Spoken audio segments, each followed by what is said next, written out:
Alec Kruger had called 911 and reported that there had been an intruder at his residence and that his parents had been shot.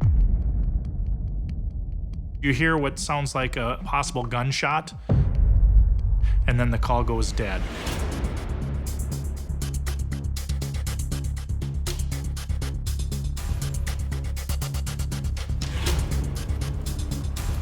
Coming up to the house, there really wasn't any indication of anything gone wrong. As you go up the stairs is the main bedroom or the master bedroom. Alec was found lying on the bed, and Tracy was on the floor on the opposite side of the bed in that main bedroom. Tracy Kruger and Alec Kruger were both deceased and appeared to have multiple gunshot wounds. Hillary Kruger had suffered a gunshot wound, and she was in very critical condition. So when I first drove up that night, there were two vehicles stuck at the end of the driveway, just east of the residence. You could see that both were stuck backwards in the ditch, like they had spun out. We were trying to figure out the two vehicles in the ditch. What is the relationship? Was Tracy Kruger or somebody else from the family down here on the road at some point? There was a little blue, like, toe strap sticking out from the front of the pickup. There was a single set of footprints leaving the vehicles. The license plates were run on the vehicles, and that's what told us that one was registered to Michael Zabawa and the other one was registered to the Kruger family. At that point, we are going to want to talk to Michael Zabawa. We had not processed the crime scene to any degree at that point. We hadn't been able to gather much information from the scene or any witnesses. Our plan to interview him certainly was just, gather information about his timeline of events. That's what I'm asking you to do right now, is tell Trevor and I the truth about where you were last night. At home. You were at home? I was at home. Right. And what I'm concerned about is we found your truck, okay? I told you on the way up here, we know that it's in the ditch. We also found a stolen truck, okay? Another pickup, not far from your house, okay? That was stolen close to where your truck was. We know you were out last night. Where were you drinking at?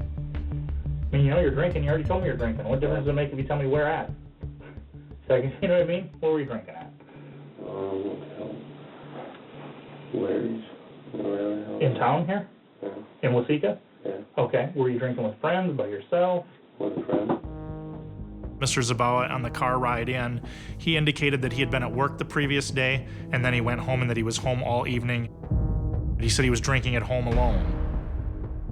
As the interview progressed, his story slowly changed. Okay. What time did you stay there till? It was about 10 to 11. Okay, then where'd you go? Went back to his place and then went home. Okay. How did your truck end up in the ditch, though? Did you leave your house again, or where's that going? No, I went home. Okay, but you see, Mike, where the problem lies here? The stolen truck. Your fingerprint's gonna be in it? No. You sure of that? Yeah. Okay. These are the shoes you were wearing last night? Yes, they are. Are these footprints gonna match the footprints in the snow by the stolen truck? No. So when a suspect gives you that kind of confident answer that, no, you're not going to get me on this, or you're not going to trip me up on this issue, it does kind of make you set back a little bit and try to figure out, where am I going to go with this now? Okay. I did check on a couple things, Mike, and basically I talked to one of my partners, and he's interviewed your mom. Okay, initially you said you were home from 5 o'clock on. Well, that's not true. Then you said you were home at 11. Well, that's not true. You see what I mean? And your mom says she heard you come in around 3:30 in the morning. Tell us the real story. We left the bar, it was probably, it was cold, it was about 1:30, 1:30, somewhere in there. Went to Eric's house, sat there, that was probably, they had a few more beers at his place. I left there, it was about 2:30, 3 o'clock. Okay. Then where did you go? Uh-huh. Okay. Now we're back to where we were again. I know. We were kind of stuck in a pattern of this, incremental admissions. We didn't feel that we had anything to lose at that point by trying another tactic. Introducing a new face, he may react differently.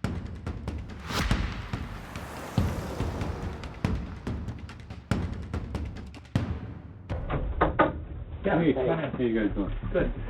Mike? This is Gene Leatherman. He's another agent with the State Crime Bureau, okay? Hey, I've been monitoring your conversations as you guys are going on here. Talk about like what happened. Did you surprise the husband, or what happened that led to the struggle? Couldn't go in the house. We know you were there. We are going to put you inside there. The only thing we don't have is your reason for doing it. Or did you go in there to go in and kill a little kid the same age as your sister? He knows who he shot, but it reminds him and amps up that emotional level that this is very, very serious. You did this and a child was killed. You're in somebody else's house when you're not supposed to be in their house.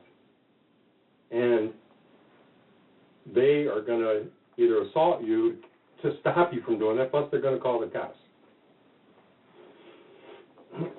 Now that's why I think, personally, that's why I think you shot them.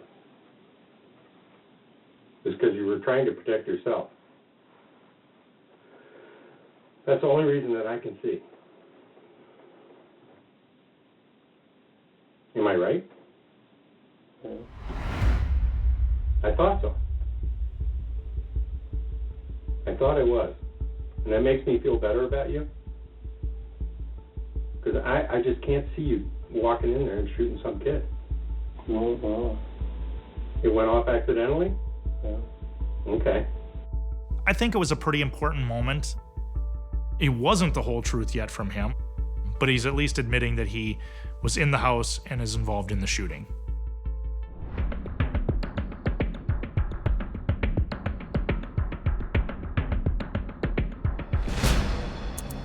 From the time when you went in the ditch.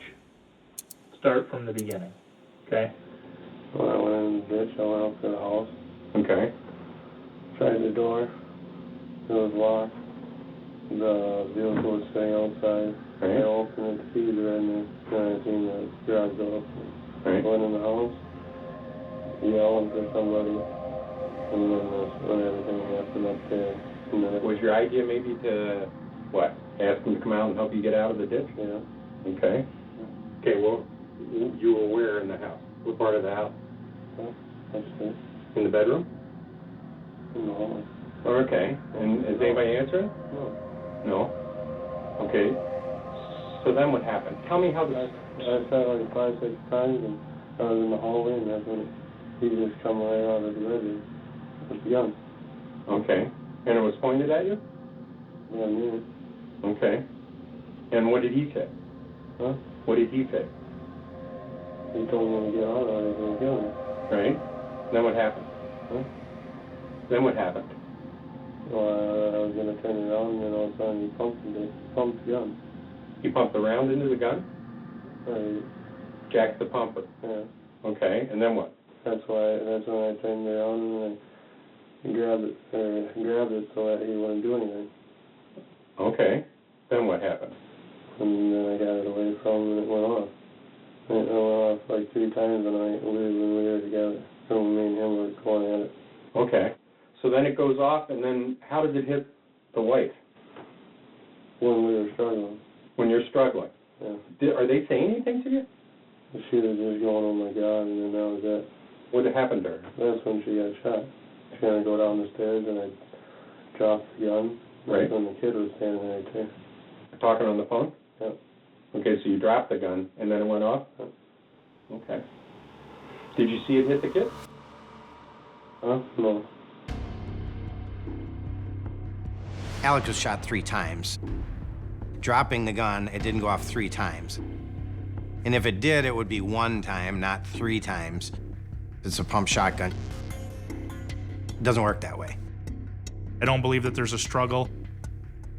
We have 3 people who've been shot, a couple of them more than one time. So the idea that this was just an unfortunate accident just doesn't fly whatsoever.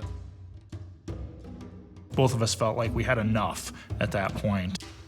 We placed him under arrest pending criminal charges for murder.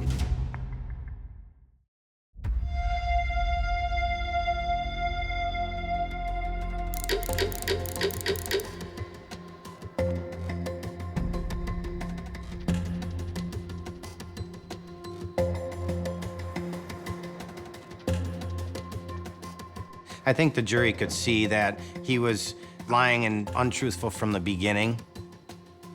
That was very important to show the jury that he wasn't telling the whole truth, and the evidence supported what actually happened.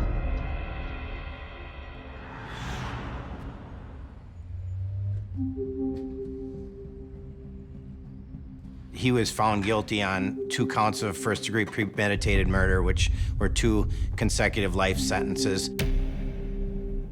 He got 216 months for Hillary's attempted murder.